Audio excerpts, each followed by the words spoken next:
Positivos e positivas, mais um episódio começando. Esse episódio que vai nos trazer muitas informações, conhecimento, aquilo que vem do reino do alto, para que a gente fortaleça a nossa fé através de testemunhos, tudo aquilo que Deus faz. Então, que esse episódio seja mais um para fortalecer a nossa fé, para a honra e glória do Senhor. Amor, mais um episódio. Mais uma oportunidade, né? Hoje vamos tocar em assuntos que são de extrema necessidade para a sociedade do qual nós vivemos e trata daquilo que é o futuro, né? O Exatamente. futuro, as nossas crianças. E hoje nós temos uma especialista, pedagoga, ministra, que fala muito bem acerca disso, do qual poderá trazer a vocês questionamentos, até para que vocês possam pensar e refletir acerca da forma como vocês estão educando as suas crianças. E como vocês foram educados também, né? Porque muito do que a gente vive hoje é reflexo daquilo que a gente viveu na infância. Então, você que é adulto, fique aí, mesmo que você não tenha filho, porque esse assunto vai ser muito importante. E edificante para a sua vida. Nós estamos aqui com a Kátia Alencar. Seja muito bem-vinda. É um enorme prazer termos aqui a oportunidade de conversar um pouquinho com você, de entendermos a sua cosmovisão, daquilo que Deus tem colocado dentro do seu coração. Amém. Eu que agradeço a oportunidade. Muito bom estar aqui de novo, né, nessa comunidade positiva. Eu já estive no Positiva Membros e agora no Positivamente. Estou muito feliz de estar aqui com vocês. E seja muito bem-vinda, Kátia. Obrigada por ceder o seu tempo para vir aqui nos contar um pouquinho da sua história.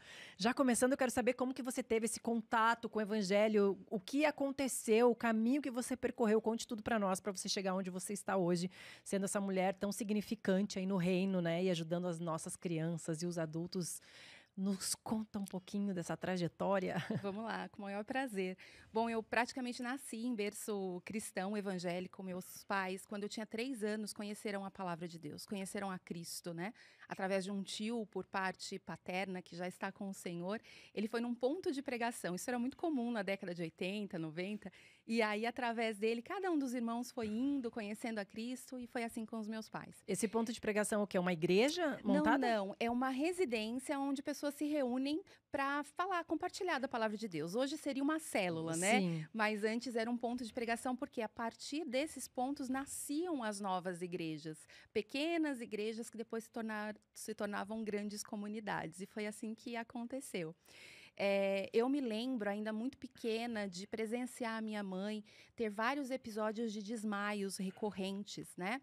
E eu me lembro de acompanhar meu pai em vários lugares. Então, meu pai buscando ali, talvez, a cura, né? A solução para aquele problema que nenhum médico dava nenhum diagnóstico, porque minha mãe tinha tantos desmaios. Ele levava minha mãe em alguns lugares. Então, eu me lembro de ainda pequenininha ter ido em centros espíritas, em terreiros, e meu pai ali ansiando para poder ajudar minha mãe. Quando nós conhecemos a Jesus e começamos a frequentar esse centro centro espírita, não, esse ponto de pregação, a minha mãe foi curada. A minha mãe foi liberta. Então, eu conheci a Jesus através da libertação da minha mãe. Esse foi o principal testemunho. E aí, nós começamos, então, a frequentar. E aí, esse ponto de pregação se tornou uma igreja. Uau. E, em pouco tempo, meu pai foi levantado presbítero, que isso é uma outra coisa que hoje é raro, né? Não tem mais, hoje já é mais pastor, apóstolo, mas naquela ocasião tinha esse cargo. E meu pai, como presbítero, foi encaminhado para um outro ponto de pregação em Ferraz de Vasconcelos. Ele abriu uma outra célula dessa igreja. Como se fosse uma outra célula dessa mesma igreja. Exatamente, Lise. E chegando lá, nós nos deparamos com muitas crianças. Era uma comunidade carente e minha mãe estava incumbida de cuidar dessas crianças. E aí começa a minha etapa, então, com as crianças. Eu me recordo de ver a minha mãe ali com pouquíssimos recursos, apenas algumas folhas de papel sulfite e poucos lápis mal apontados, com 40, 50 crianças sentadas no chão, sem piso, no contrapiso, e minha mãe ministrando a palavra de Deus. E eu ali, já como uma discípula em treinamento. Ali Você tinha quantos anos nessa época? Aproximadamente uns 4 ou 5 anos. E é interessante, Lise, que eu me recordo, assim, na minha mente eu tenho isso muito claro. Eu me lembro até de algumas ministrações que a minha mãe fez. É muito forte isso para mim. Era algo lúdico? pouco lúdico devido à falta de recursos. Eu lembro que a administração mais elaborada que a minha mãe fez foi com um papel prateado, até papel alumínio de cozinha mesmo, onde ela enfeitou ali uns peixes feitos à mão para contar a parábola, né, da multiplicação dos peixes. Geralmente não tinha quase nada, era ela falando e as crianças ouvindo. E as crianças entendem, né? A gente subestima muito as Sim. crianças também, né? A gente acha... Sim. O Galego fala muito isso lá na igreja, porque tem a parte do Ministério Infantil, tem o horário de subir para o Ministério Infantil, né? Mas ele deixa uma boa parte do início do culto as crianças lá embaixo. E a gente subestima, a gente fala, as crianças não estão prestando atenção. Mas muitas coisas dos meus filhos repetem em casa, daquilo que a gente falou, como o pai explicou, né? Vem um exemplo lá do que está acontecendo. Então, às vezes a gente acha que as crianças não estão entendendo, mas as crianças são muito mais inteligentes do que a gente imagina. Sim, porque quando Jesus fala, sim, para os discípulos, não impeçais que eles venham a mim, e quando Jesus responde para os discípulos quem é o maior no reino dos céus, ele chama exatamente as crianças para o centro da conversa. Então, ali ele está sinalizando que nós devemos ser como ela. Então, isso tem a ver com o que você está falando. Há dentro das crianças um acesso ao mundo espiritual muito mais elevado do que nós adultos. É quase como que, se quando nós vamos crescendo, nós vamos perdendo esse contato. E quando nós nos damos conta disso, a gente tenta resgatar, né? A intimidade com o pai, a busca pelo secreto. Mas a criança faz isso de uma forma tão natural e tão tremenda. Eu me lembro de um evento onde eu ministrei algumas crianças, em que apenas nós levamos elas à adoração por meio de um louvor de adulto, que isso é uma coisa importante. A criança não adora Jesus com os louvores infantis, ela adora Jesus com louvores de adulto. E aí, por meio desse louvor, cantando ali Yeshua, Yeshua, houve um quebrantamento tão lindo.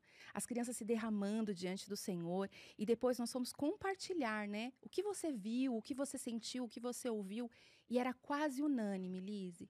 Todas as crianças falaram que viram Jesus. E elas começaram a descrever como era esse Jesus. E era muito semelhante às descrições. E nós, adultos que estávamos lá, que estávamos impactados, porque a gente não tinha visto tudo aquilo, mas nós estávamos sentindo aquela visitação. Então, de fato, as crianças têm essa sensibilidade com o reino e nós temos muito a aprender com elas. Assim, o poder, né, que o Senhor dá para que a gente coloque as nossas crianças, né? Porque é ele que busca diante dele. E o quanto isso é importante, né? A criança já crescer entendendo da palavra, conhecendo quem é Jesus. E claro que eu sempre falo assim, nós que somos pais, né? Eu vivi numa realidade completamente diferente dos meus filhos. Eu cresci, a minha mãe me levando para Umbanda, Centro Espírita. E hoje as crianças já nasceram, a gente levando elas para a igreja. Mas elas precisam ter a experiência delas também, né? Para não viver a experiência do pai e da mãe. Aquilo que o Perfeito. pai e a mãe falaram que é. Porque vai chegar um momento onde talvez você que esteja em casa já passou por isso, que eu fico pensando, Kátia, que é aquele momento talvez da adolescência, onde a gente começa, os hormônios começam a aparecer, as curiosidades do mundo, que se a criança realmente não tiver entendimento de quem é Jesus, ou não tiver tido aquela experiência de conhecer profundamente, ela vai querer desviar para o outro lado, ela vai querer conhecer o mundo lá fora. O que essas pessoas falam que eu não posso viver, mas parece tão interessante para os outros, né? Eu acredito que seja essa a vontade, não só da criança, se os adultos já sentem isso, imagina nessa fase, essa fase deve ser uma fase bem desafiadora. Perfeito. Há uma grande ministra de crianças chamada Beck Fischer, uma ministra internacional de crianças, e ela fala uma frase que eu gosto muito. Ela diz que as crianças precisam ter suas próprias experiências com Deus, a sua fé cimentada nele.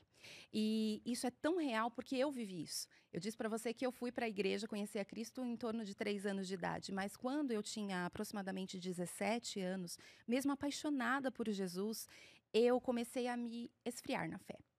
E o que ocorre? Algumas igrejas, hoje felizmente isso tem mudado, mas algumas igrejas ainda não têm ministérios apropriados para os pré-adolescentes e para os adolescentes. Então eles passam uma infância maravilhosa na igreja, num ministério infantil maravilhoso, mas quando chega na pré-adolescência e na adolescência, eles não se sentem mais parte daquele corpo. E foi isso que aconteceu comigo. Eu não sentia que eu não tinha espaço ali. Você onde você frequentava não tinha esse espaço para adolescentes. Essa estrutura. Ou era o culto de jovens, que na maioria já eram jovens casados, ou eram as crianças. Então eu ficava naquele meio termo. E aí começou essa curiosidade, com a falsa sensação de que eu estava perdendo algo no mundo. Já que você cresce dentro da igreja, né? E eu comecei a deixar de frequentar o culto, deixar de me interessar pelas coisas do Senhor e comecei um relacionamento com alguém não cristão. Caí numa das maiores armadilhas que uma mulher pode cair, né? Uma moça pode cair, uma moça cristã. Como que seus pais lidaram com isso? Muito mal. Eles não aprovaram o relacionamento, não me impediram, porque nessa ocasião eu já tinha 19 anos. Então, eles não conseguiram, né? Eles me aconselharam, mas eles não conseguiram me impedir que eu seguisse com o relacionamento. E foram anos bem difíceis. Foram anos difíceis para eles e anos difíceis para mim, porque eu vivi um relacionamento abusivo. Nesse momento, eu já não estava mais frequentando a igreja, embora o temor do Senhor nunca saiu de dentro de mim. Então, eu estava ali no mundo e sabia que aquele não era o meu lugar. E me sentindo cada vez mais distante do Senhor. O que você acha que te tirou da igreja? Você acha que o que te tirou da igreja foi realmente não haver um ministério para sua idade? Foi uma soma de fatores, né? Falando por mim e pela experiência do que eu acompanho hoje, esse êxodo dos adolescentes da igreja, é essa soma de não ter a fé cimentada, porque assim, eu amava o ministério infantil, eu amava as histórias bíblicas, amava estar na igreja, mas até então eu não tinha tido a minha própria experiência com Deus. O que é ter uma experiência com Deus? É você sentir Deus com você, é você experimentar Deus.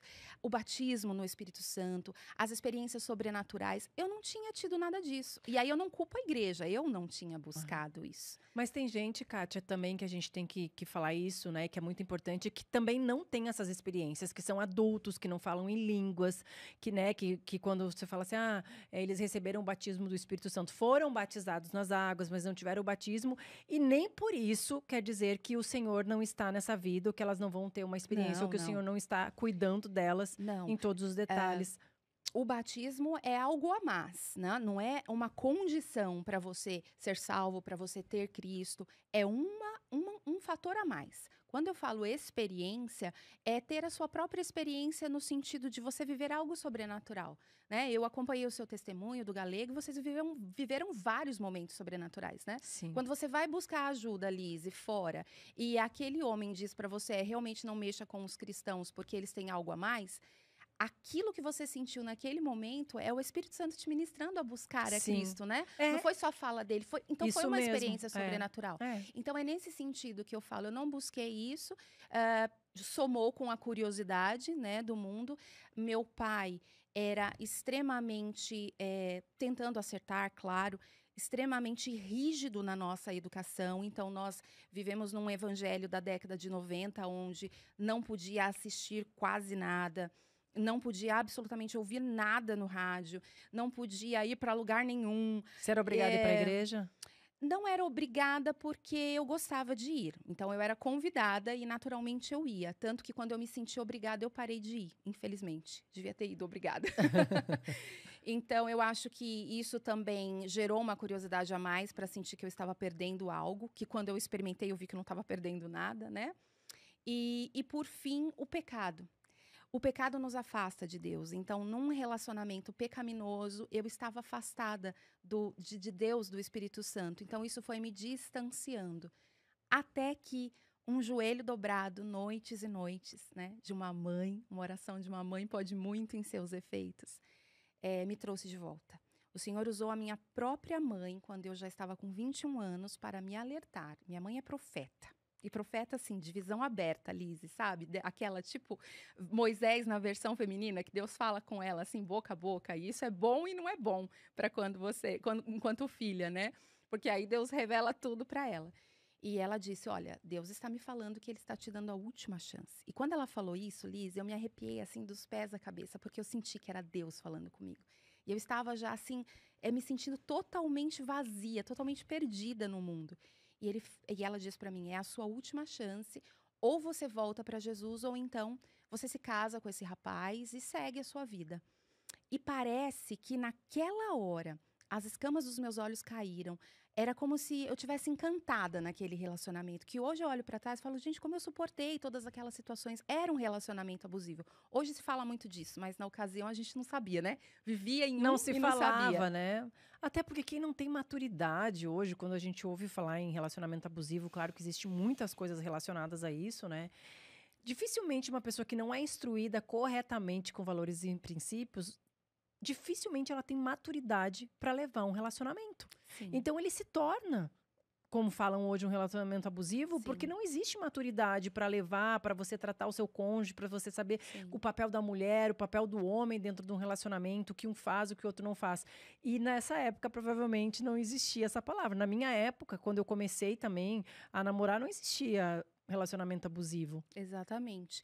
E aí eu me deparei com aquela fala, né, aquele chacoalhão de Deus, e foi maravilhoso, foi libertador. Naquele momento eu volto para o Senhor e volto para valer, para nunca mais sair. Então aquilo também foi uma experiência muito forte com Deus, né? Enquanto ela falava as coisas que ela falava, vinha à minha mente como eu estava e eu sentia as minhas vestes sujas e houve um quebrantamento, né? Eu vivi ali o Salmo 51, coração contrito e quebrantado. E aí, quando eu volto para o Senhor, aí eu digo que a partir dali houve a minha conversão realmente. Até então, eu frequentava a igreja, conheci, que foi extremamente importante. Toda essa fundamentação da infância fez com que o temor do Senhor nunca saísse de mim e que houvesse o arrependimento, né? E como foi para você conseguir se desligar desse relacionamento? Porque eu acho que a maior dificuldade é você, quando você tá envolvida naquilo, no mundão, né? Eu já vivi isso, né? Você tá envolvido naquilo e você conhece a palavra. Daí você fica assim, entre conhecer a palavra e saber o que é certo. E ao mesmo tempo ainda tá preso um pouco no mundo, no relacionamento. Quantas pessoas querem largar um relacionamento que hoje que sabem que não faz bem, sabem o caminho certo, mas não conseguem se desvencilhar daquilo. Como foi isso pra você? Naquele momento foi fácil porque eu realmente me senti liberta. Eu estava mesmo encantada por ele. Quando eu falo encantada, assim, eu via algo que não existia. Quando o Senhor me liberta daquilo, quando eu me encontrei com ele para terminarmos esse relacionamento, eu já comecei a enxergar a realidade naquele momento. E foi tão interessante que, assim, foram 3 anos de relacionamento em que em nenhum momento ele disse para mim que ele me amava. E quando no dia que a gente terminou, ele disse que me amava. E eu entendi até naquilo, né, uma armadilha, o inimigo tentando de alguma maneira, porque aquilo era importante para mim. Sabe aquele filme do Ghost, que a moça dizia pro cara, eu te amo, e ele falava idem, né, se eu não me engano? Ele sempre falava idem, nunca falava que amava Não, ela. E aí, quando ele morre lá e volta, e ele fala que ama.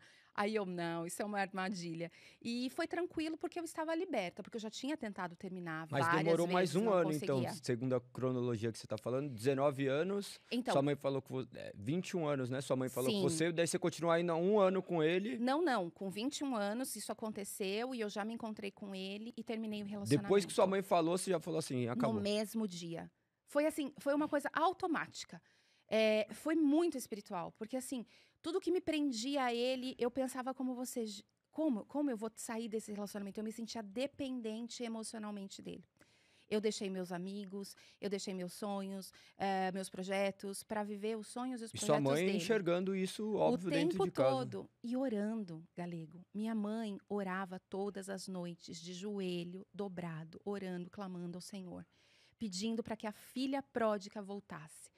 Então, assim, para os meus pais foi muito difícil. Imagino, E muito imagina, difícil. meu pai presbítero, minha mãe profeta, tem toda aquela pressão da igreja. E o que né? que vão falar na igreja, né? Eu acho que o que as pessoas Sim, pensam, o que que vão falar sem de mim? dúvida. A filha do presbítero, né? Essa é uma Aham. pressão, no fim, que a gente Sim, acaba sim. tendo dentro da igreja.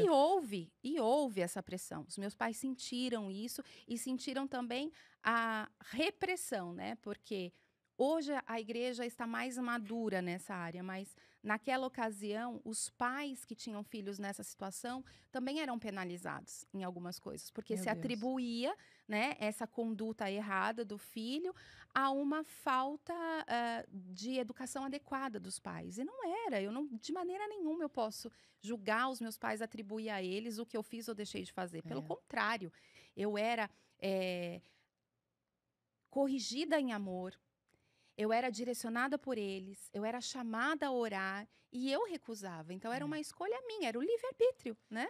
E a gente tem que ter, na verdade, confiança total no Senhor. Sim. Porque o Senhor permitiu que você passasse por esse processo para hoje estar aqui nos lugares onde você passa contando o seu testemunho, né? Eu acho que o que a gente mais pensa para quem está dentro da igreja é exatamente isso, assim. Como que as pessoas que estão em volta de mim não enxergam Jesus na minha vida, né? Eu penso assim, a minha irmã se converteu faz pouco tempo, mas a minha mãe até então, quando eles não se convertiam, eu falava, será que eles não conseguem ver o que Jesus está fazendo na minha vida? Mas quando nós cremos no Senhor, quando a gente entende a palavra, a gente também entende os processos de Deus e que Ele vai criar testemunhos. Nós temos que fazer o que a gente foi chamado para fazer com excelência e crer que o Senhor está no controle de todas as coisas. Exatamente. Eu creio muito e vivo isso, que naquilo que você foi curado, né? Naquilo que você foi curada, você também gera essa cura. A autoridade sobre você à medida que você passa por essa cura. Eu ouvi o seu testemunho, Galego, quando você fala daquela referência, né, de homem que Deus colocou na tua vida de uma maneira para te mostrar o que é um exemplo de paternidade. Então, quando você ministra através dos jovens isso que você viveu, há uma autoridade que está sobre você que não está sobre mim. Que eu não passei por isso, eu não precisei dessa cura. Então, é tão lindo o que Deus faz, Ele transforma realmente esse deserto num rio de água viva que jorra. Então, quando eu sento hoje para conversar com uma adolescente, com uma jovem, e falar para ela, olha, não siga esse caminho, esse relacionamento te leva para isso, e eu vou falando, e elas se identificam. Em alguns casos, ela, meu Deus, como você sabe de tudo isso? Eu vivi isso. E é algo atemporal. Essas coisas, elas acontecem de tempos em tempos, está acontecendo agora, né, com várias pessoas que estão vivendo esse tipo de relacionamento, porque é algo que o inimigo sabe, principalmente na vida da mulher, né? É a falta de identidade também. A falta de identidade. Então, eu louvo a Deus, né, por essa oportunidade de ter sido resgatada desse lugar de lamaçal para poder transformar isso numa água límpida e gerar testemunho. A nossa desobediência, né? Porque tudo já está escrito na palavra. Imagina, 19 anos, tinha sido educada nos princípios, mas é a rebeldia do homem, porque nós sabemos o que é o jugo desigual, hoje os adolescentes também sabem. A questão é justamente como educá-los no caminho do Senhor, né? Então, exatamente. como que você se relaciona hoje com os adolescentes, embora direcionando por intermédio da palavra, eles estão surdos, né, para a palavra, eles querem viver as suas próprias experiências. Hoje o que nós mais escutamos é, deixa eu viver, então depois se eu quebrar a cara eu vejo o que eu faço. Eu me converto lá na frente. Eu me converto lá na frente. Até mesmo adultos, né, estão em relacionamentos com jugo desigual, com aquela esperança que Deus converta a pessoa. Nós não fomos chamados para dependermos de milagres, nós somos chamados a vivermos a palavra. Como você tem feito esse trabalho com jovens, adolescentes, na instrução da palavra? Olha, hoje em dia tem uma nova configuração de uma necessidade desses adolescentes, que é o quê? Na nossa geração, a gente tinha muito claro essa rebeldia, porque a gente tinha muita conexão com os pais, afetividade, mas a gente queria, né, experimentar o mundo como aconteceu comigo. Hoje, quando eu ministro esses adolescentes, essas crianças, o que eu vejo, e isso eu falo tanto dentro das igrejas, tá? Quanto em sala de aula, porque até o ano passado eu estava atuando na educação infantil como professora e eu vi essas mesmas necessidades, viu, Lise? As mesmas necessidades de crianças extremamente carentes de afeto. Necessidades emocionais. Então, hoje, quando eu vou ministrar e entender o que está acontecendo com esses adolescentes, o que eu vejo é uma busca no mundo, uma busca desesperada daquilo que eles não têm em casa. Conexão com o pai, afetividade, comunicação. Eu tenho, Lise, adolescentes que eu ministro, que eles têm dependência emocional. Veja isso, que loucura. Dependência emocional de personagens de desenhos e séries, que eles se identificam como uma figura de autoridade, como um pai, como uma mãe, maior do que eles têm com o pai e com a mãe. Eles falam que determinado personagem entendem mais o que eles sentem do que o pai e a mãe. Isso também se configura até em personagens de redes sociais ou somente... Sim. Até personalidades eles estão... Influenciadores, artistas, se condicionaram sem dúvida. a isso, né? Sim. Provavelmente são pessoas crianças, né, que estão ali o tempo todo nas telas. E assim, Kátia, eu vi umas entrevistas suas também, e teve vários pontos assim que você falou, e eu quero ouvir a sua visão, né, do meu ponto de vista. Primeiro, como tirar as crianças das telas? Claro que a gente vai envolver em várias atividades e tal, mas hoje, que nem ter acesso a esses personagens, não é só dentro da sua casa que eles têm acesso. Quando vão para a escola, quando vão num aniversário, né? Tem o tema da festa.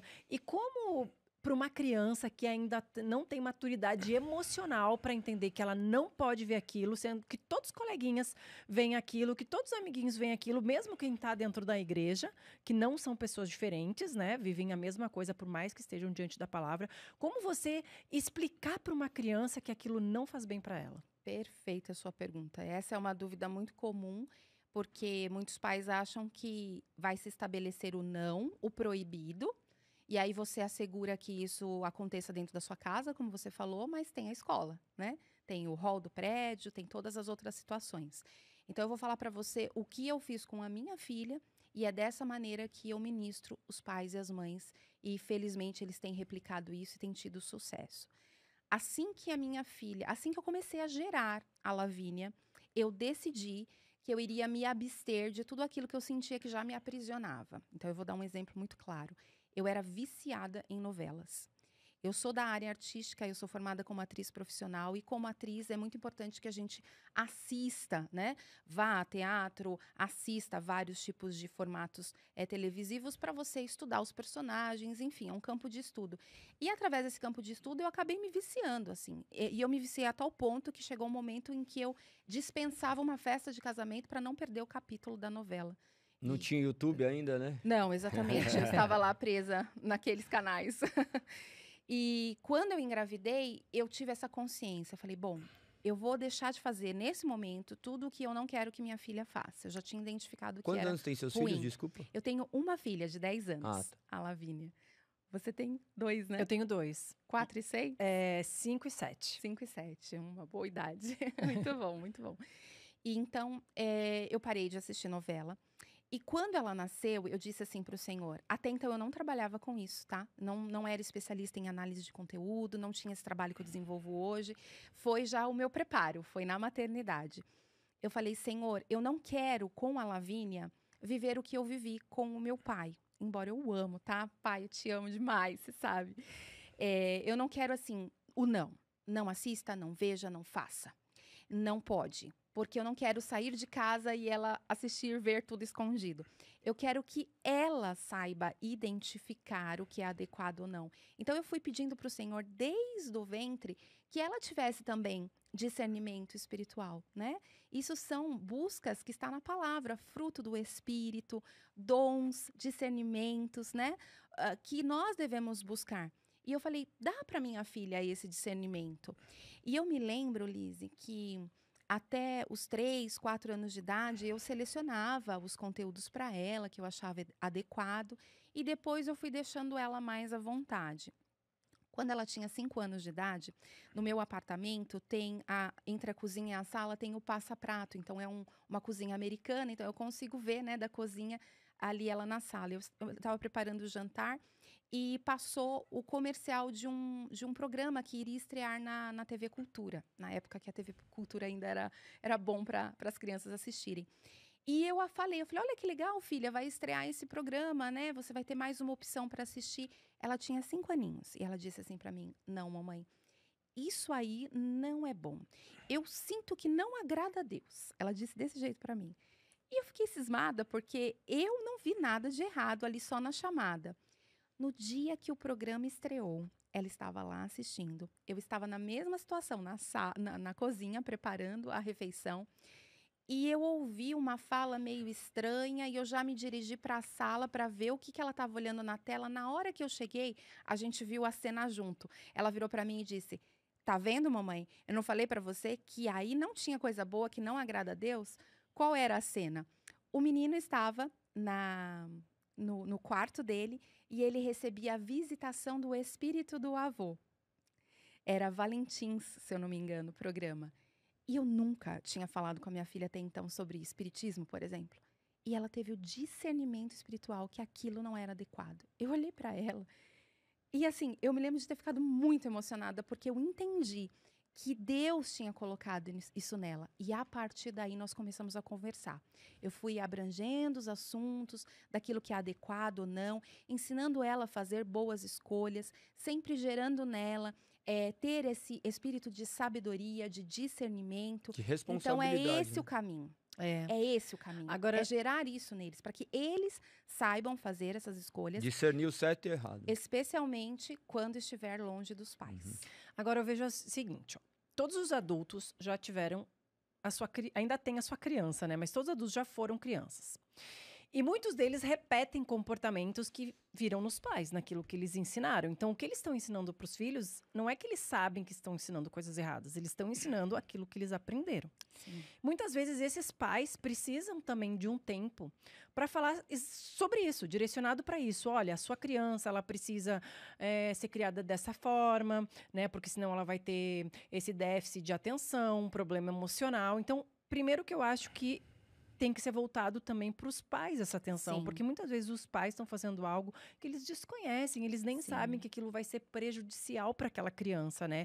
Hoje, nós temos a oportunidade de ter mais, ou de... Não é de ter mais, porque o conhecimento sempre esteve aí, mas de querermos ter mais conhecimento e aí agir com os nossos filhos de uma maneira diferente como os nossos pais agiram conosco. Mesmo os Sim. nossos pais tendo agido com todo amor, a gente sempre vai errar. Claro. Agora, eu vi uma coisa que você falou também e que me chamou a atenção, que agora o Galego eu falo bastante para ele, que logo que começa, por exemplo, o culto, as crianças são direcionadas à salinha do Ministério Infantil. O Galego deixa um pouco mais tempo no culto para que elas entendam. Eu sou a favor de que já levem. Por quê? Deixa eu falar, gente, deixa eu me defender aqui. Porque a gente também tem que pensar nessas mães que só tem aquele tempo para estar no culto. E realmente, quando as crianças estão lá, eu, por exemplo, quando os meus filhos estão lá, tem horas que eu não entendo. O Galego fala, e aí, sabe aquela hora que eu falei tal coisa? Eu falo, não sei, eu estava com as crianças, eu não entendi. E tem vezes que essas mães, elas precisam também ser ministradas. Como agir dessa forma? Muito bom. Muito bom. Vamos lá, vamos ver se eu vou agradar o Galego, se eu vou agradar a Liz. Não, o Tem importante que é a gente agradar agradar o a Deus. Senhor, vamos agradar o Senhor. Vai ficar muito fácil de vocês entenderem isso. Vamos voltar lá para aquele exemplo, quando os discípulos perguntam quem é o maior no reino dos céus. Jesus chama um menino e sinaliza. Então, ali está a resposta. O maior no reino dos céus são as crianças. Então, as crianças, elas são, em algumas igrejas, retiradas do templo para não atrapalhar o culto dos adultos. Na verdade, deveria ser o contrário. Os adultos subirem para não atrapalhar o culto das crianças. Então, o que eu quero dizer com isso? As crianças, elas precisam, especialmente nessa geração que nós estamos, ser ministradas na palavra. Então, eu sou totalmente a favor do Ministério Infantil, sim, tá? Porque elas precisam aprender isso na linguagem delas, mas elas também precisam estar presentes no culto com os adultos. Por quê? Eu vou te explicar. Não, mas se você quiser falar agora, pode falar. Não, é porque, por exemplo, lá na igreja é ministrada a mesma palavra que é ministrada embaixo, é ministrada em cima. Então, quando mas você numa fala linguagem assim, diferente, uma né? linguagem diferente. Uhum. Aí, então, quando você fala assim, os adultos deveriam se retirar, tudo bem. É só ir para um outro espaço, porque a palavra vai ser ministrada de qualquer forma. Não, eu falo assim, no sentido, quem tem essa mentalidade? Eu acredito que na igreja de vocês não, mas ainda tem igrejas tradicionais que tiram as crianças, né? Tirem as crianças porque estão atrapalhando. São inconvenientes. Não é o caso da maioria das igrejas hoje, O que mas tem estou acontecido falando... hoje que monta um grande ministério infantil para atraírem os pais por causa do Ministério Infantil como se fosse um berçário para as crianças. Ou brincarem. Então, aí não é o Sim. caso. Tem gente que leva as Não. crianças, deixa na igreja e sai da igreja para não assistir o culto, deixa a criança lá. Então, Venham buscar aqui, ó. É verdade. Não, a gente fala, mas é uma realidade. sim, absolutamente. Mas vamos falar de uma igreja estruturada. Eu vou dar o exemplo da minha igreja. Um ministério infantil sério, estruturado, onde quando as crianças chegam lá, elas chegam para adorar, louvar, aprender a palavra, aprender as disciplinas espirituais.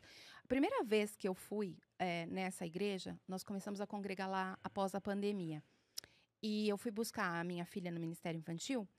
Eu me lembro de ter chegado na porta e o ministro, que isso é muito legal também, ter ministros homens, não só mulheres.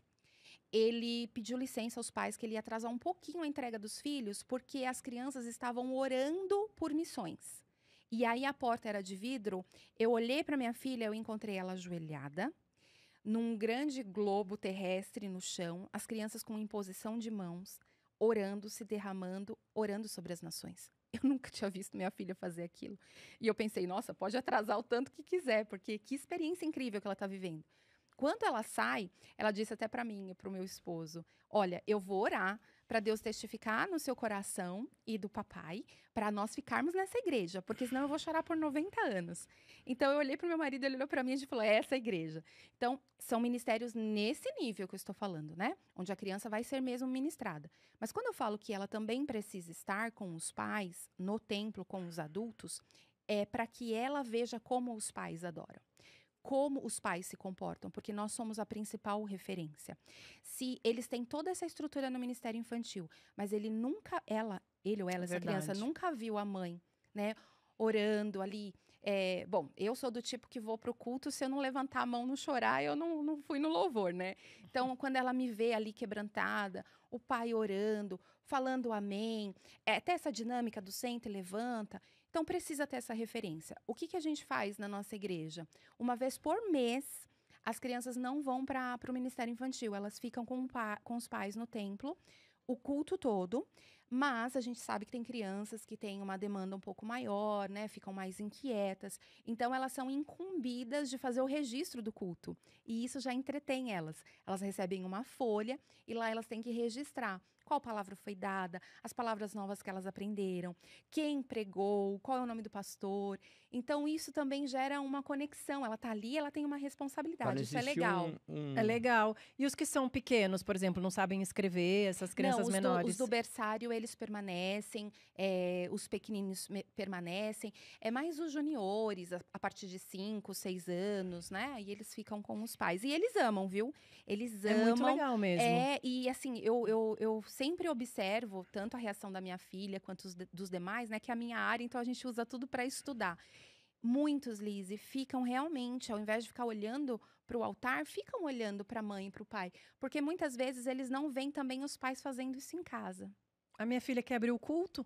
Olha aí, tá vendo? Minha filha quer abrir o culto. Pai, eu posso abrir o culto hoje? Você não começou o podcast dizendo que nós subestimamos as crianças? Sim. A gente tem que parar com isso. A gente tem tanto a aprender com eles. Mas você sabe, assim, eu vejo que o ser humano por si só, sendo ele criança ou adulto, ele precisa se sentir útil. Né? Para se sentir vivo, ele precisa se sentir útil. Se ele não se sente útil, geralmente é aquela pessoa que já está desiludido da vida, né? Ou isso causa uma desilusão, quando ela não se sente útil.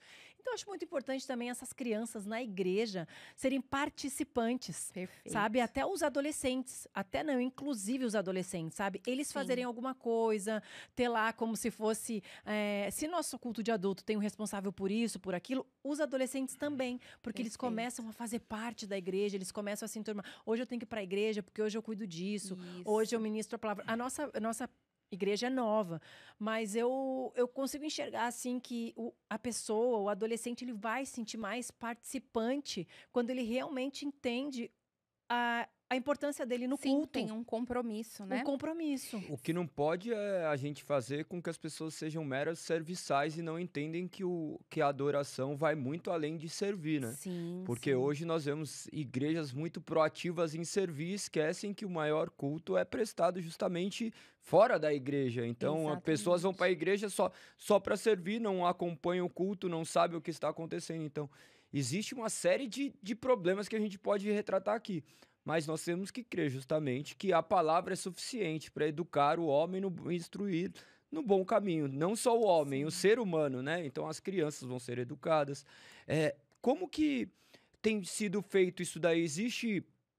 Existe algum projeto, você sabe, para a unificação das igrejas quanto a isso? Porque nós sabemos que tem a questão a questão cultural brasileira, né? De repartir entre classes. Existe alguma unificação, assim, algum projeto para entender como funcionam as crianças e direcionar de uma maneira unificada ou não? Sim, as grandes igrejas, elas têm entendido a importância de ter também profissionais nos ministérios, né? Então, tem crescido o número de servos trabalhando no Ministério Infantil, que são da área da pedagogia, da psicologia, da neurociência, até porque nós temos muitas crianças atípicas hoje no Ministério Infantil, isso tem crescido, então a igreja tem que estar preparada também para essas crianças, para receber essas crianças.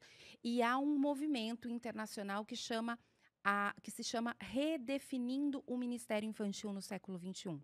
Justamente como precursora, essa ministra Beck Fischer, que eu citei anteriormente. Como voluntários. Como servos, né? Porque voluntário, Lise, qual é a diferença? Quando você é voluntário de algo, você meio que faz aquilo quando você quer, da maneira que você quer, quando dá.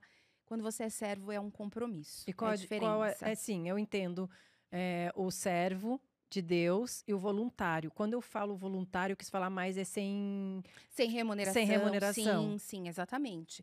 E servir mesmo. servir. Exato. E é interessante, assim, que as pessoas têm entendido que, assim como você gosta de estar ali, receber a palavra e alguém estar cuidando do seu filho, também é importante que em algum momento você faça isso. Na nossa igreja, as mães são encorajadas no período de férias a servir no Ministério Infantil, porque todos os ministros, eles saem de férias e aí o Ministério Infantil não fecha. Então, são os pais que vão lá servir. E a partir dessa experiência, muitos permanecem no ministério, porque essa é uma necessidade muito gritante em algumas igrejas, né? Tem muitas crianças e poucas pessoas para servir. Falou em Ministério Infantil, muita gente foge, acha que aquilo não é grande o bastante para se dedicar, né? E todos estão aptos a estar lá? Porque, assim, eu já fiquei no Ministério Infantil. É um desafio, realmente. Eu já me voluntariei. Eu fico tranquilo, mas a primeira vez que eu fiquei, quando eu saí de lá, eu falei, misericórdia. Não, todos não são aptos e também não precisam estar. Eu vejo, assim, uma diversidade de dons no nosso meio. O Senhor instituiu isso, né? Cada um, ele chamou ali nos 5 ministérios para uma área. Eu acho bem importante que todos nós venhamos a um dia servir no Ministério Infantil, como você teve essa experiência. Olha, precisando, eu tô aqui, mas você já identificou que não é para você. Não, E depois tá eu tudo acostumei, depois eu gostei. Mas no primeiro dia eu fiquei assustada. Porque, assim, uma coisa em casa, você falar pro seu filho, senta aqui, a mamãe vai te mostrar uma coisa no Ministério Infantil, e você é falar... dois, né? Exato. E já é difícil, né, em casa. E outra coisa é você falar pra criança, senta aqui. E ela nem tchum pra você, né? Então, sim. você tem que ter lá uma paciência. E como foi importante você experimentar. Porque aí você decide, olha, eu consigo administrar isso ou não. Não é pra mim de jeito nenhum. E se for o caso também, tá tudo bem. Mas a gente entender a importância desse ministério. Então, quem não serve no ministério, valorizar esse ministério. Orar pelos ministros, dar o apoio, sabe? Muitas vezes eu vejo ministérios infantis pedindo ali uma ajuda de um determinado objeto ou uma oração e as pessoas, né, se abstêm disso.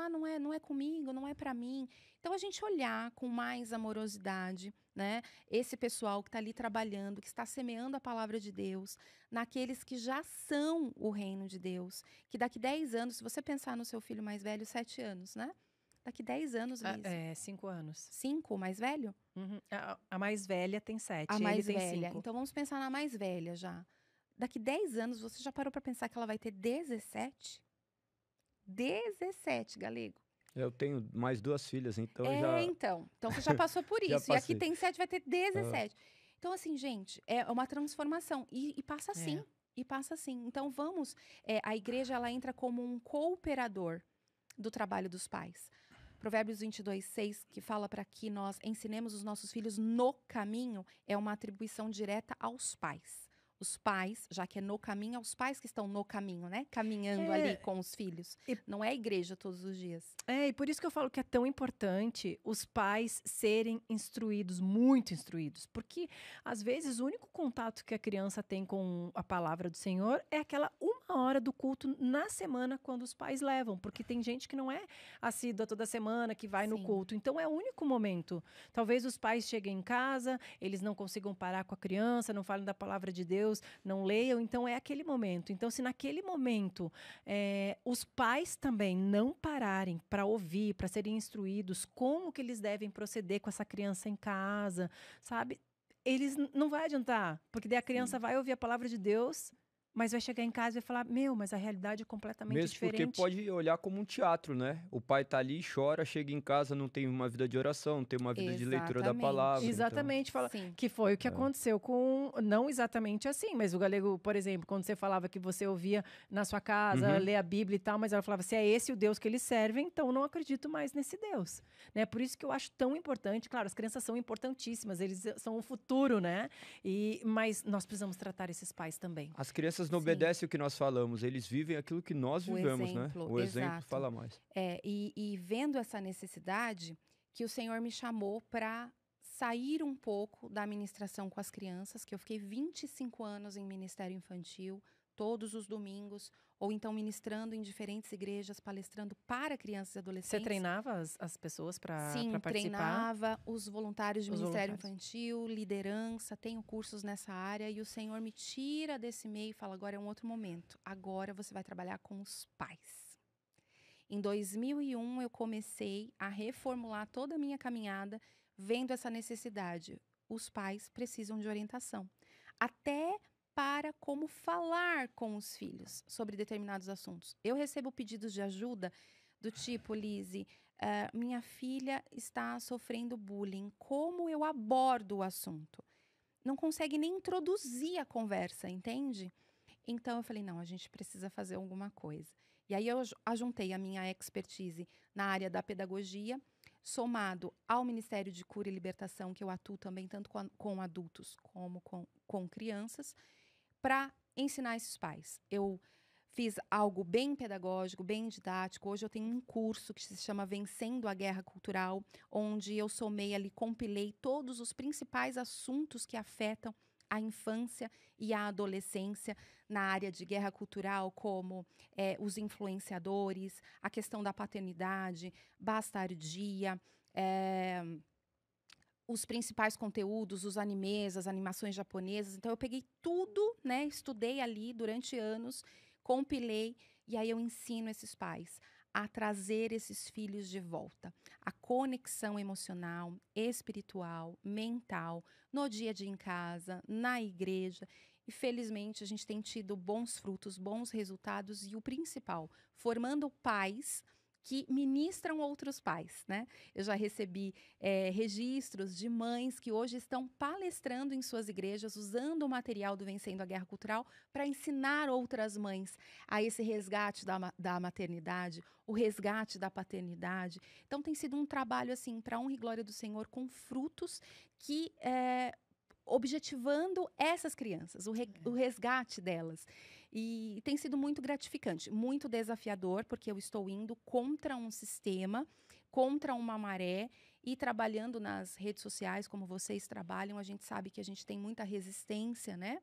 Mas com o Senhor à frente, felizmente, tenho tido bons resultados. E me fala uma coisa, como que é servir em algo que você trabalha? Porque a grande dificuldade hoje em dia é que as pessoas daí, quando vão servir, elas falam, não quero servir naquilo que eu já faço como ofício. Porque existem muitas pessoas hoje, vai ver, a grande parte das mulheres optaram por pedagogia, né? Você vai ver que é algo que faltam ainda pedagogos, vamos dizer assim. Sim. Então, como que é servir em algo que você trabalha? Para mim é muito bom, porque eu conciliei o ministério, né, o chamado, com a área profissional. Porque eu só acredito dessa maneira. Há essa resistência quando você separa as duas coisas. Não, de segunda a sexta eu trabalho nessa área, de domingo eu sou cristão, e aí eu sou diácono, eu sou presbítero, eu sou pastor. A gente tem que entender que o reino de Deus é estabelecido em todos os dias da semana, por onde você passa o tempo todo. Então, lá no colégio onde eu trabalhava, eu era uma pedagoga cristã. Fazia questão de deixar isso muito claro. No meu comportamento, nas minhas opiniões, em tudo. Então, trabalhar, para mim, é uma extensão. É muito gratificante. Eu acho que tem esse conflito quando as pessoas escolhem uma área profissional com alguma motivação errada. E a pedagogia tem muito disso, viu, Galego? Ainda na faculdade eu pude ver claramente, assim, chega a ser até hilário, mas uma das maiores motivações hoje para as pessoas fazerem pedagogia, as mulheres, é porque é um curso teoricamente fácil, né, de ingressar e tem 2 férias no ano. Olha que E motivação se tiver filho equivocada. ainda, e se tiver filho Para ainda... ganhar bolsa. Então são 3, é verdade. pra Não, ganhar e se bolsa. tiver filho também fica um bom tempo sem trabalhar, né? Quando tem filho, tem toda a Então, licença tem a maternidade. licença e ganha bolsa, né? Uhum. Na escola, se for escola particular, você ganha bolsa também para o filho. É sedutor, né? Então, Fala a verdade. É e aí sedutor. o que a gente tem? A gente tem centenas de profissionais que estão ali dentro da escola e que não são boas professoras, não são vocacionadas para aquilo. Eu vivi isso na pele, eu vivi isso assim o ano passado inteiro, olhando para algumas colegas de trabalho e falando, meu Deus, tem misericórdia dessas crianças que estão na mão dessas professoras, que você vê claramente que a motivação ali não é pelo ofício, e sim pelos benefícios que ele oferece naquele momento. Eu tenho uma cosmovisão um pouco distinta, né? Ou talvez nostálgica, porque eu imagino que o cristão que deveria invadir todas as áreas da Perfeito. sociedade, do qual deveriam estabelecer os padrões e os fundamentos do reino. Os fundamentos, e né? de certa forma é assim. Então, mais interessante do que o trabalho que você faz dentro de uma igreja, porque isso daí, de certa forma, nós cremos que o reino é dado pelo Espírito. Então, o Espírito que vai se mover entre nós para Sim. converter nossos filhos, para nos instruir no caminho do Senhor. Ainda independente da nossa depravação. Mas como você olha esse olhar secular, como a sua experiência cristã fez com que você moldasse, de certa forma, o caráter daqueles alunos em escolas seculares? Perfeito. Eu tenho essa mesma visão. Se ela é saudosista, se não é contemporânea, não tem problema. E é a realidade, né? John Elon vai falar sobre isso na Profecia das 7 Montanhas. Ele fala das 7 áreas da sociedade onde o reino deve estar estabelecido. E a educação é uma dessas áreas. Então, quando o Senhor me chamou para a pedagogia, eu sinto que foi mais uma formalização do que eu já fazia, né? 25 anos trabalhando com criança, eu fui para a faculdade só para aprender sobre os principais educadores, porque na prática eu já sabia fazer mais do que estava aprendendo ali. Então, era o diploma em si. Quando eu chego numa sala de aula, eu me deparo com as mesmas dificuldades que eu encontrava no Ministério Infantil. A única diferença é que ali, teoricamente, não eram cristãos, né? Alguns, sim, eu trabalhei em colégio católico e tinham até católicos e cristãos evangélicos ali, mas as E você ensinava algo necessidades diferente, só Não, porque tem que seguir tem que seguir a norma, né? uma norma. Tem a BNCC, num colégio católico, tem ali algumas questões, Tem a grade né? curricular. Tem a grade curricular, tem as aulas específicas de ensino religioso. Essa eu não precisava conduzir, mediar, porque era uma professora do período integral. Só que o principal, eu ouvi várias vezes durante os anos em que eu trabalhei ali, algumas pessoas entrarem na minha sala de diferentes áreas, tá? Professores, coordenadores, o pessoal da limpeza, portaria, e falar assim, nossa, essa sala aqui tem algo diferente. Tem uma coisa diferente aqui nessa sala que eu não sei o que é. E quantas vezes ali dentro eu tive a oportunidade de falar, é Jesus. E até a claridade da sala era outra, Lise. Era uma loucura, porque assim, a minha sala ela ficava de um lado do corredor, onde batia sol à tarde. E ali teve vários episódios assim do entardecer, então a sala ficava alaranjada. O arco da aliança aparecia na sala. Eram umas coisas assim tão lindas. Eu sentia a visitação, porque eu chegava naquele lugar e falava assim, Senhor, aqui da porta para dentro, eu proíbo todo o espírito maligno de entrar. E quando essas crianças passarem por essa porta, saia o espírito de rebeldia, de medo, de temor, de aflição. Porque no começo, quando eu não fazia isso, Lise, tinha momentos em que eu ficava assim, meu Deus, me ajuda. Porque eu não sabia como comandar aquelas 25, 30 crianças. É um desafio. E assim, era algo que além da natureza, da infância, que eles são naturalmente agitados, né? Tinha alguma coisa estranha ali. Crianças se batendo, nervosas, se mordendo, irritadas. Eu falei, não, tem alguma coisa. A partir do momento que eu comecei a orar, quando eu entrava ali sozinha, estabelecer o reino ali dentro, as coisas começaram a acontecer. Ele te deu sabedoria, né? Porque Sim. criança é criança, né? Nós vamos nos deparar com isso. E até para você que está em casa, eu acho que é muito importante a gente falar que tudo na vida é um processo. tudo é um processo, em todas as áreas da nossa vida. Porque talvez você que está em casa, assim como eu, fica pensando o seguinte: caramba, como executar isso na vida, né? Como, se o adulto ele já é resistente à mudança, nós podemos imaginar como que uma criança vai lidar com isso, né? Como que você chega para uma criança e fala assim: meu filho, o Homem-Aranha não é legal. Né? Poxa, a criança nasce com o Homem-Aranha, o menino, o Homem-Aranha, e aí tem roupa do Homem-Aranha, ele ganha brinquedo do Homem-Aranha, e é o tal do Homem-Aranha para tudo que é lado. E aí agora você chegar e dizer assim: meu filho, esse cara aí não é do bem, imagina. Não que não seja, tá, gente? Ela Não, só citou um tô exemplo. dando senão exemplo já vai falar aí da Coca-Cola, amanhã tem um recorte aí. Não, tô dando um exemplo, tá, gente? Eu tô dando um exemplo, eu peguei um personagem. Mas logo o Homem-Aranha, que todo mundo assiste, Então, pegar mas outra. amor, mas tem todos esses personagens, vai falar todos esses personagens. Tem um entendeu? arquétipo por Tem trás. Tem um arquétipo por trás, mas exatamente. até aí os pais dentro da casa também tem um arquétipo, é um ser humano. E você também não crê que se você orar naquilo, quem está em Jesus, se você orar naquilo, não tem o poder de influenciar o seu filho para fazer alguma outra coisa? Não. Sabe por quê? Velho Testamento. Quando o Senhor mandava o povo de Israel para as guerras, há vários trechos em que ele vai falar: não pegue os despojos.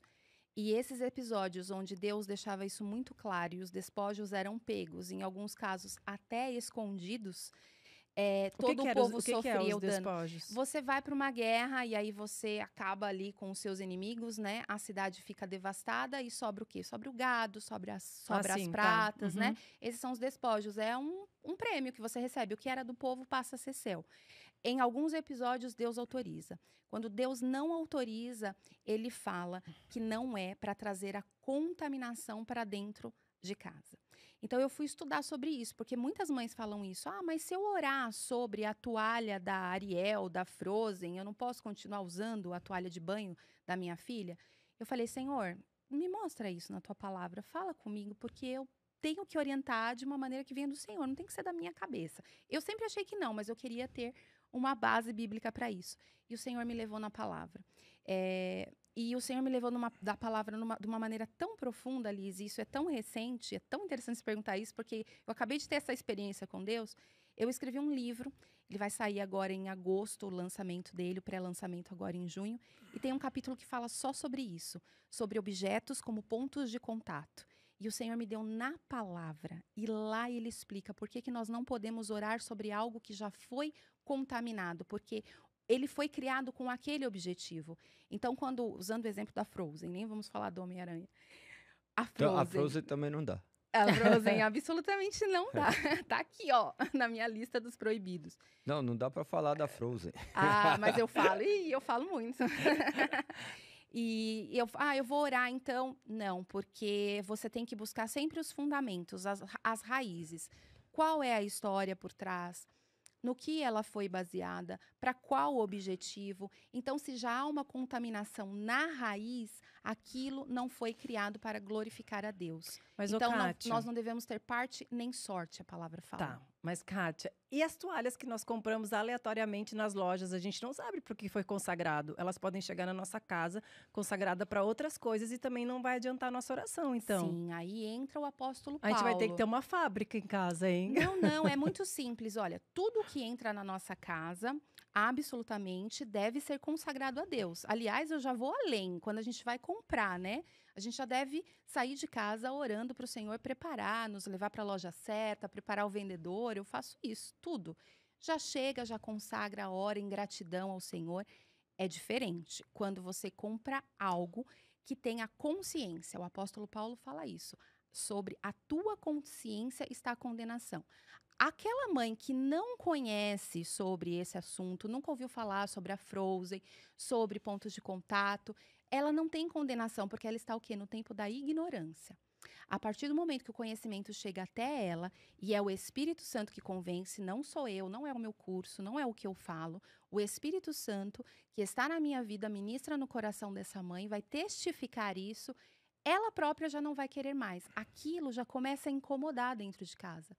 Você, Liz, nas minhas mídias sociais, você não vai encontrar nenhum lugar eu dizendo rasgue isso, jogue fora, não pode, não faça. Pelo contrário, O que eu faço é orientar, Trazer um conhecimento. trazer o conhecimento, e aí eu recebo os relatos. Fotos, vídeos, olha, Kátia, decidi, não quero isso. E a partir dessa limpeza na minha casa, nossa, que bom, o ar está mais leve, a minha filha parou de chorar, está dormindo bem. E aí é tudo para glorificar o nome do Senhor. Então, tem a questão da consciência e tem a questão do conhecimento na palavra. Na palavra a gente vê que aquilo que foi consagrado não deve ser orado sobre ele. E, por exemplo, se você conheceu alguém, assim, ela te convidou para um aniversário, e você chega lá e o aniversário é do unicórnio, você não come nenhum docinho, amiga? Como? Claro que sim.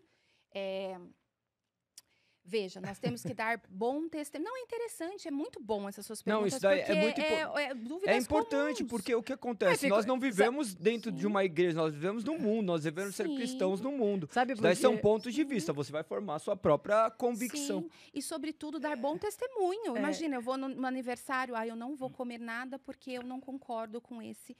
Não. Agora, se a mãe chegar em mim, como já aconteceu, Kátia, eu estou pensando em fazer um aniversário e o tema vai ser unicórnio. O que você acha? Aí é diferente, pediu minha opinião.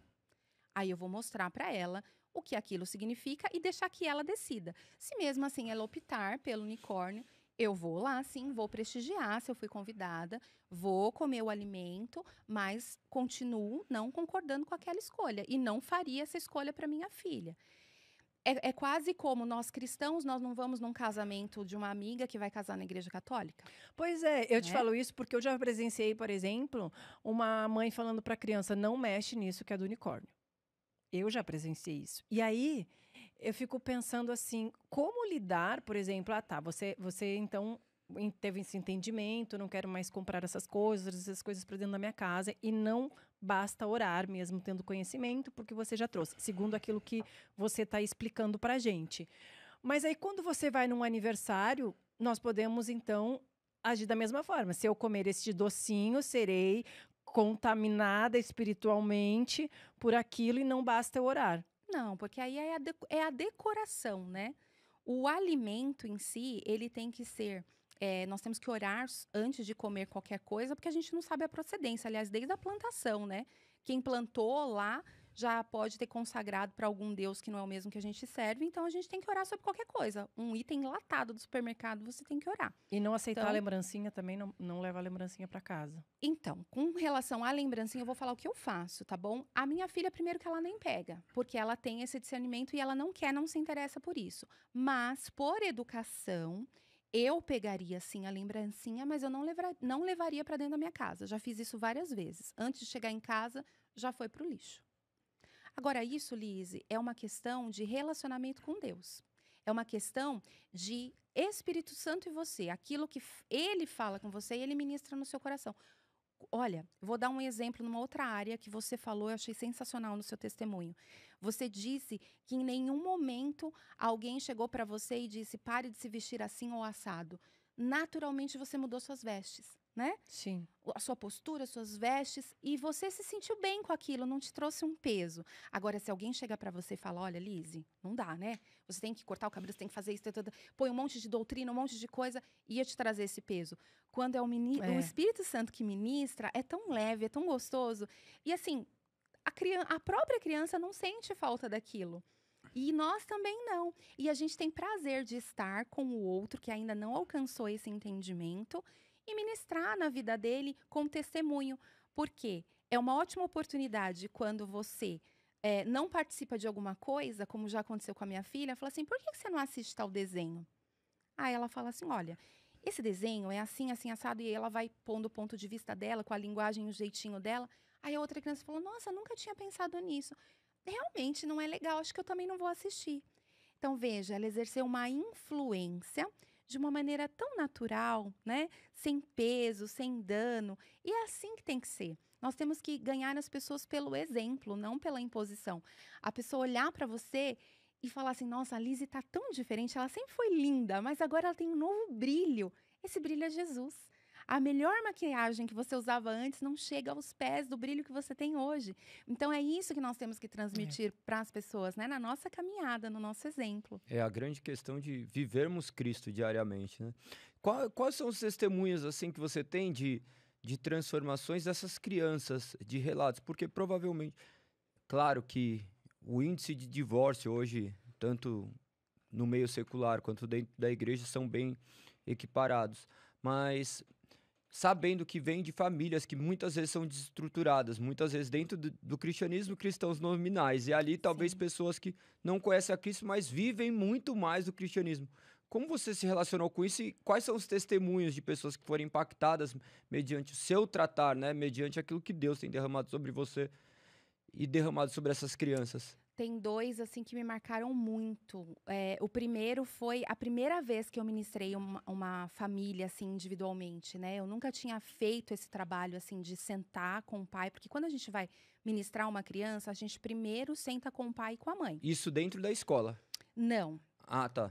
Na igreja, Na igreja, no tá. ministério específico, né? Quando a gente Uhum. tem um pai que nos procura, que está com uma necessidade muito específica, então a gente senta, como a gente está aqui, ó, num bate-papo, e eu quero saber a tua história, Liz, a tua gestação, como é o relacionamento de vocês. E nesse bate-papo, o Espírito Santo vai trazendo o discernimento e a revelação.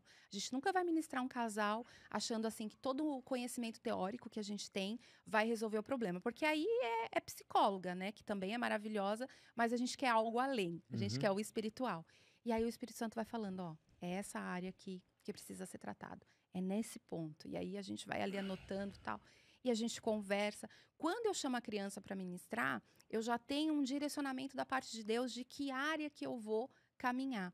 E aí a primeira vez que eu fiz isso, quando eu cheguei e chamei a criança, a queixa da mãe é que ele não dormia bem, estava muito agitado, estava com muitos problemas de rebeldia.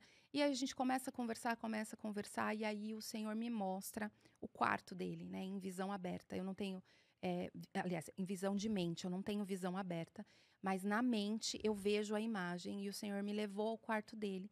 E eu comecei a trazer para ele, eu falei, ó, você tem esse e esse brinquedo no seu quarto, não tem? Ele tenho. Então, o que você acha desse brinquedo? Aí ele começou a falar, eu brinco, eu gosto muito e tal, tal, tal. Então, e Jesus está me falando que nesse brinquedo aí não é legal, esse brinquedo não está te ajudando a dormir bem. O que você acha disso? Aí a criança, né, se espanta, e a gente vai falando assim, bem na linguagem dela, bem tranquilo. Eu sei que a gente foi conversando, em nenhum momento eu disse para ele que ele ia ter que jogar aquele brinquedo fora, se desfazer dele. Conversei com ele, finalizei a conversa, nós oramos, chamei a mãe de volta, oramos. E eu fui para casa. No mesmo dia, eu recebi um e-mail da mãe. A gente tem a ficha dos pais, né? E a gente deixa o nosso e-mail para se precisar de algum contato. E eu recebi um e-mail dela. Ela disse, entre outras coisas, Kátia, ele quis que eu mandasse essa foto aqui para você, porque já no caminho de casa ele veio falando, mãe, eu não quero mais isso no meu quarto. Porque Jesus não quer mais isso e eu não quero mais isso no meu quarto. Ele mesmo se desfez dos brinquedos, ele jogou tudo fora. E a partir dali, essa criança se transformou. Essa criança voltou a dormir bem. Essa criança voltou a ter um bom relacionamento com a mãe. E até poucos dias atrás, eu estive falando com ela, porque eu coloquei esse relato no meu livro. Então, eu tinha que pedir autorização, né? Por isso que eu tô falando aqui também. Ela autorizou. E tá lá a história bem detalhada no livro, até a troca de e-mails que a gente teve. Então, aquilo me marcou muito, porque quando ele falou do brinquedo, Lizzy, quando Deus me mostrou, eu nem sabia o nome do brinquedo, eu estava começando nessa área. Eu mal entendia de desenhos. Eu fui assim, eu me aventurei, porque Deus falou assim, vai. Então ele deu aquela empurradinha, sabe? Que a gente tem que ir, mesmo não se sentindo preparada.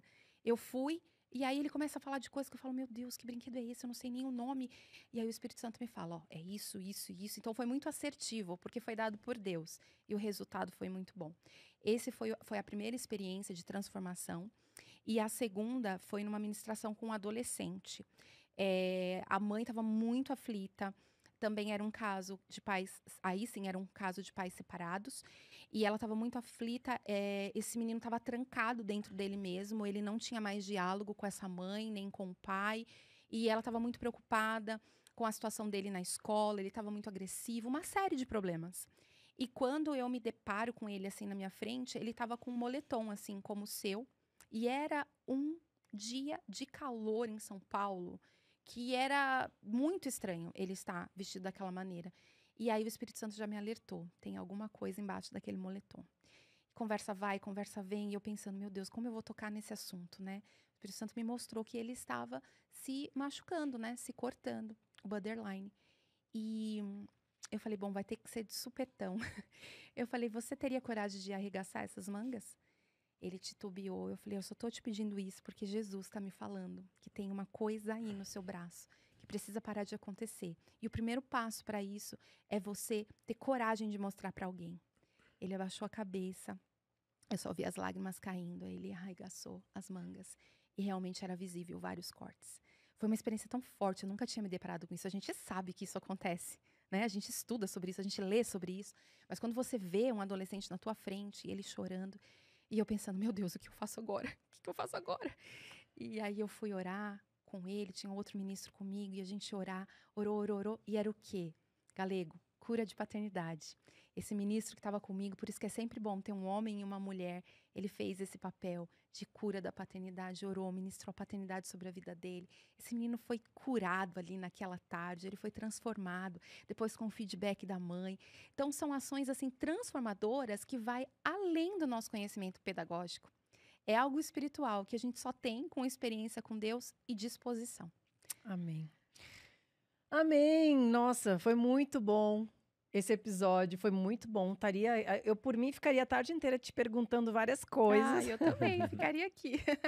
É bom, Eu tenho muita né? curiosidade para saber hoje como criar os meus filhos, né? Eu, como mãe, acredito que todas as mães que estão em casa, os pais, a gente não quer errar, né? A gente quer fazer tudo diferente no como aconteceu com a gente, mas tem coisas que a gente nem sabe que ainda age de forma errada e acaba replicando isso nos nossos filhos, seja por estresse ou às vezes muito cansadas, as mães estão muito cansadas, estão estressadas, estão com problema fora, acabam descontando nos seus filhos dentro de casa sem perceber. Exato. Por isso que é bom que o pai e a mãe sempre estejam também debaixo da palavra. Tem coisas que às vezes o Galego fala para mim, eu falo para ele, me chama atenção, Lise, acho que você está exagerando nisso, está exagerando naquilo, e às vezes a gente não enxerga mesmo, né? Claro. Vive no automático, muitas vezes acorda preocupado com isso, com aquilo.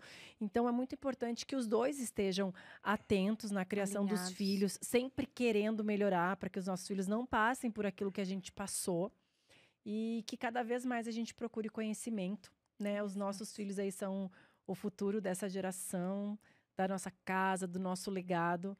Fico muito feliz de você ter aceito o convite. O Positivamente tem um presente aqui para você. Opa!